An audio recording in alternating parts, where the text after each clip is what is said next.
tranquilo, tranquilo. Bom, pessoal, eu não sei se eu estou muito fora daqui, né? O neurologista, ele enxerga um pouco as coisas de uma forma muito concreta. Pode deixar qualquer coisa. E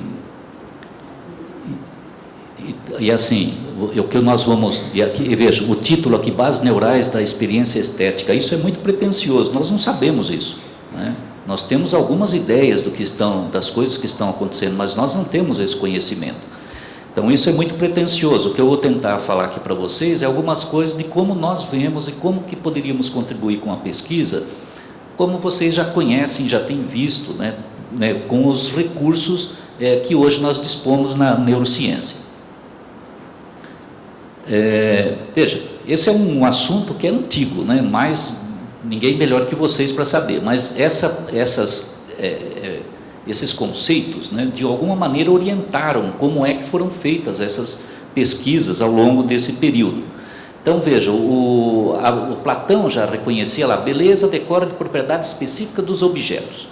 Então, se a gente for olhar do ponto de vista neurobiológico, o que seriam isso? Os seres humanos são dotados de mecanismos específicos que ressonam frente a determinadas características do objeto. Então, o objeto está lá, eu tenho uma estrutura aqui no meu cérebro que, quando, né, em frente a aquele objeto, há um espelhamento interior e eu entendo que aquilo seja algo bonito.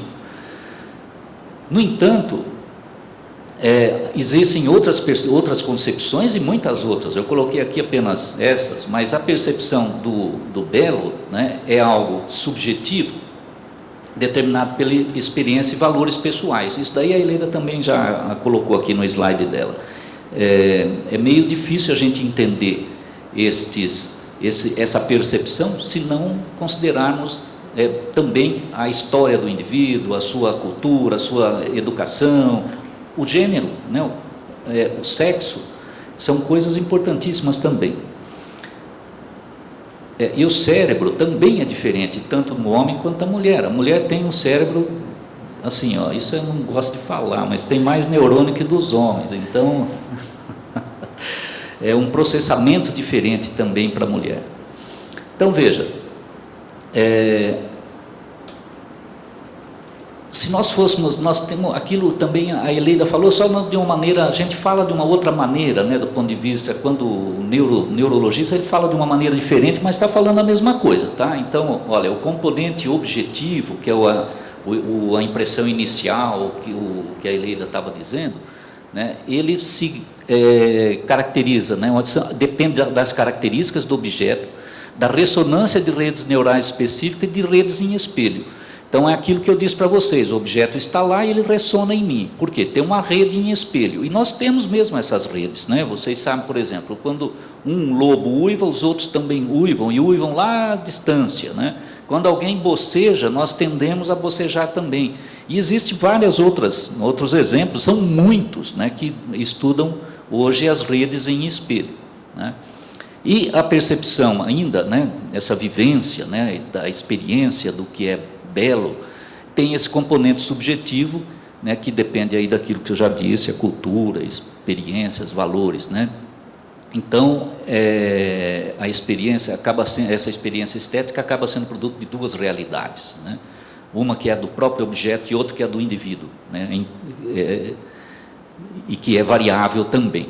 Então, o que eu queria lembrar, assim, nós temos, o nosso cérebro, ele é formatável, tá? Assim como quando nós aprendemos uma língua, né? Então, veja, um cérebro, este é um padrão, vamos dizer, de ativação, ou né, quando se observa ou quando vive uma determinada experiência, ou vê alguma coisa, ou ouve uma música, sente um cheiro, né? Pode ser o padrão, né? Este padrão ou esse padrão. Mas quando nós aprendemos, por exemplo, línguas, nós também fazemos isso, formatamos determinadas redes, né, para que aqueles formantes da língua fiquem adequados àquilo que estamos pretendendo, e inclusive, não só isso, né, não só os formantes, mas as regras que fazem com que a língua, né, seja produzida. E existem momentos no nosso desenvolvimento em que nós incorporamos muito bem uma língua. Quando até 9 anos de idade aproximadamente, o indivíduo aprende uma língua sem sotaque. Depois disso, ele perde neurônios que fariam com que ele ajustasse determinados formantes e ele não consegue mais aprender uma língua sem sotaque. Então, essa formatação, nós conseguimos aprender a língua. Por isso que eu digo, nós temos uma vantagem, nós podemos, de forma limitada, reformatar o nosso cérebro constantemente, mas ficam algumas coisinhas para trás, né? Como, por exemplo, aí no caso da língua, o sotaque. Então, não tem como nós fugirmos disso, é isso que nós fazemos também quando apreciamos alguma coisa. De alguma maneira, nós nos condicionamos a ver aquilo que nós podemos ver com a nossa história, nossas experiências. É assim, aqui só para, a Eleida falou nisso, né? Nós temos aqui, são as colunas, né, neuronais, né, que são colunas funcionais. Cada coluna, uma dessas colunas tem uma percepção de uma orientação, por exemplo. Então, se eu tenho uma reta nesse sentido, é uma coluna que dispara. Se eu tenho uma reta nesse sentido, é outra, e assim por diante. Então, é isso que eu digo, que está estruturado no nosso cérebro. Não temos como fugir disso. Existem muitos críticos da neuroestética, mas nós não temos muito como fugir disso. Eu não consigo ver nos argumentos deles que aquilo que nós estamos matando a nossa alma. Na verdade, tudo bem, né? Existem substratos muito pessoais que ninguém desconsidera, mas também tem esses muito objetivos, né? E que funcionam. Tanto é que vocês fazem as coisas e vendem, inclusive, né? Tá bom. Bom, eu só lembrar aqui, né, de uma maneira mais genérica, né, dizendo sobre o sistema nervoso, né, que ele tem, ao mesmo tempo, nessa função de corpo e representação. Nós temos o nosso cérebro, faz parte do nosso corpo, mas ele também tem a função de representar as coisas. Por exemplo, nós temos uma parte do corpo e uma outra parte do corpo. Vocês sabem que o cérebro, as coisas são cruzadas, né? As sensações que entram por esse lado estão chegando nesse outro lado do cérebro. No entanto, nós reunimos tudo num corpo só. Então, isso é feito numa determinada região do cérebro, né? O cérebro, ele interage, né, vamos dizer, com o meio externo e o meio interno. E isso é o meio ambiente do sistema nervoso. Por isso que não dá para separar, né, as vivências daquilo que é o próprio indivíduo, né? Não adianta as coisas estarem lá fora apenas, tem que estar também algo que ocorra, que modifique de alguma maneira o seu meio interno. Então, na verdade, ele faz a transdução, modulação, integração de funções do meio ambiente e gera estados de consciências e respostas programadas ou aprendidas. E é aquilo que a Eleida diz. Nós temos algumas coisas programadas porque elas economizam muito energia. Então, quando a criança nasce, por exemplo, ela coloca o lábio dela no peito da mãe, imediatamente ela começa a sugar. Aquilo é inato, é importante e é uma rede neural específica que faz isso, né? Se você toca na criança nesse lado, ela vira a cabeça, né? São os reflexos iniciais do desenvolvimento. E isso para quê? Você tocou aqui, ela vai em busca do mamilo, né? Então, isso não tem como, nós não temos como fugir disso daí. E aqui só para lembrar, né, quando chega, para o neurologista chegam as coisas esquisitas, né? O indivíduo não consegue integrar, por exemplo, uma parte do corpo dele. Então, quem é que reúne isso daqui? É uma área específica aqui no cérebro, na região parietal, que pega o seu lado esquerdo do corpo com o seu lado direito. Isso parece ridículo, mas quando se um indivíduo tem um AVC que compromete essa região, ele chega lá e não sabe dizer para mim que ele tem outra parte no corpo. Ele fala, esse braço não é meu. E isso pode ser transitório, né, ou pode ser até por outras razões e durar muito. Tem gente que não reconhece, por exemplo, a face, né, ou partes do corpo, né, ou tem uma percepção de si extremamente modificada. Bom, aqui só, né, voltando aqui, são muitos neurônios, nós temos 100 bilhões de neurônios, equivalente ao número de estrelas da nossa Via Láctea. Agora parece que dizem que tem mais, parece que são 400 bilhões, nós estamos perdendo para as estrelas. E o que os neurônios fazem? Cada neurônio ele se conecta um com o outro através de sinapses, formando redes muito complexas, né? E interações, né? Próximas e distantes. E isso é importante aqui no caso da estética, né? O neurônio, então, ele apresenta esses componentes, né? Eu acho que todos aqui devem conhecer, mas só lembrando, o seu corpo celular, as suas ramificações, o seu axônio, e cada uma destas superfícies, né, podem fazer contato, né, com um outro neurônio, né, que aqui ampliado mostra como é que isso acontece, que é através da extrusão de neurotransmissores. Então, os neurônios estão interconectados, formando redes enormes, né. Aqui, por exemplo, uma representação, né, que é da área de vocês, a gente pensa, vocês fazem, fica bonito, a gente mostra, é uma coisa que fica fantástica, né. Mas é uma forma muito bonita, né, de imaginar, né? O neurocientista ele consegue imaginar isso, mas ele não consegue fazer isso daí, né? Bom, eu não vou falar muito isso, vocês, eu acho que nós eu acho que comuniquei o que eu queria, né? Veja a quantidade de possibilidades de conexões.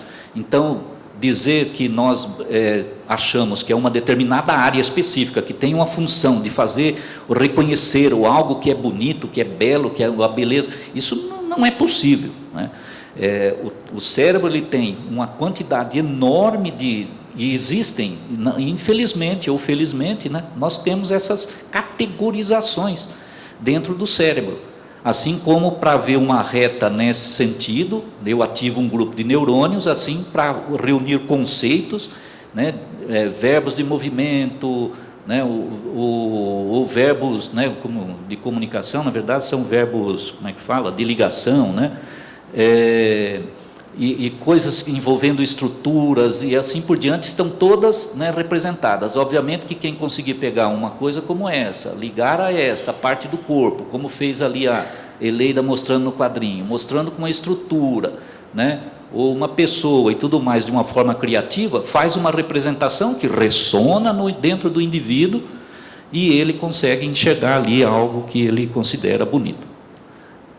Aqui só para lembrar para vocês, né, as partes aqui do cérebro, né, áreas que estão relacionadas, por exemplo, ao córtex visual, né, ao giro parietal, e que eu não vou falar sobre isso, que o tempo é exíguo, mas aqui só para vocês verem o que nós podemos fazer. Aqui é uma pessoa lendo, né?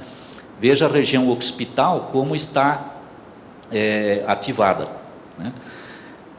São essas coisas, são esses experimentos que têm sido feitos atualmente nesta área, né? E aqui uma região importante que eu quero lembrar para você, que é o sistema de prazer-recompensa que está nessa região. Então, hoje, assim, muitas pesquisas tentam verificar o quanto nós conseguimos ativar esta região ao observarmos determinada coisa que é considerada bela, tá? Então, aqui, a área do prosencéfalo aqui, do córtex frontal, né, medial, que é importante para isso, e aqui uma área que é importante para julgamento, né, e decisões, coisas de natureza morais. Tá? Aqui uma vista dessa mesma região, então é difícil, né, o cérebro não interagir com todas essas regiões. Isso não acontece, em nada. Não acontece. Quando isso não aconteceu, o indivíduo está com algum problema. E existem, né, uma série de alterações que levam a isso daí.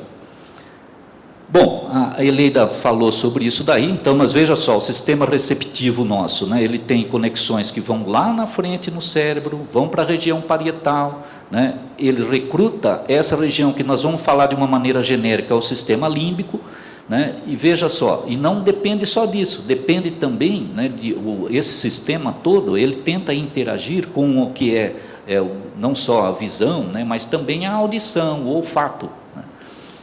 Tanto que os cinemas aí 4D agora ficam jogando um arzinho na gente, balançando, né, porque esse olha, por exemplo, aqui o labirinto nosso, ele é importante nesse processo. Então, às vezes, não sei se vocês, obviamente, levam em conta isso, mas quando vocês colocam lá, por exemplo, um desenho, que o indivíduo, para se sentir zonzo, né, existem formas de fazer isso daí. você está recrutando uma informação lá do labirinto. Eu já vou acabar, hein? Daqui a pouco nós terminamos. E aqui só um exemplo para vocês, como é que funciona algumas coisas. Ó. Como que nós podemos verificar.